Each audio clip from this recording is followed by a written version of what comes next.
December இந்த December பூ வந்து பூக்காரம்மா கிட்ட பார்த்தேன். இதை பற்றி உங்ககிட்ட பகிர்ந்துக்காக இந்த வீடியோ. இந்த டிசம்பர் பூ வந்து 2 கலர் எனக்கு கிடச்சிது. இது பாருங்கள், இது பிங்க், இது ஊதா, வயலட் கலர். இது டபுள் கலர் ஒரே ஒரு பூ மட்டும் இருக்குது. இதே மாதிரி ஒரு 5-6 வகைகள் இருக்குது டிசம்பர் பூவில்.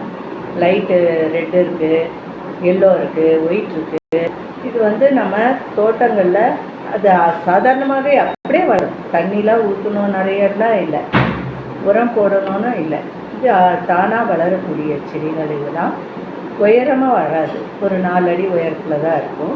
இந்த பூவை வந்து நம்ம பூ என்றாலே வாடினதுக்கப்புறம் பயன்படுத்த மாட்டோம். இதை வாடினதுக்கப்புறம் பயன்படுத்தலாம்.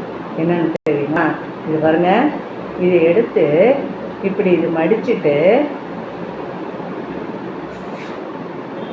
பார்த்தீங்களா சவுண்ட் வந்துச்சு? இது மாதிரி நாங்கள் விளையாடுவோம். அந்த காலத்தில் விளையாட்டு பொருளாகவும் இதை, பார்த்தீங்களா சவுண்ட் வருது? இது குழந்தைங்களுக்கு விளையாட்டாக சொல்லித்தரலாம். இந்த பூவினுடைய பெயர் வந்து முன்மூலிகை, ஊதாமுடி, கோல்மதி, அது மாதிரி நிறைய பெயர்களும் இருக்குது.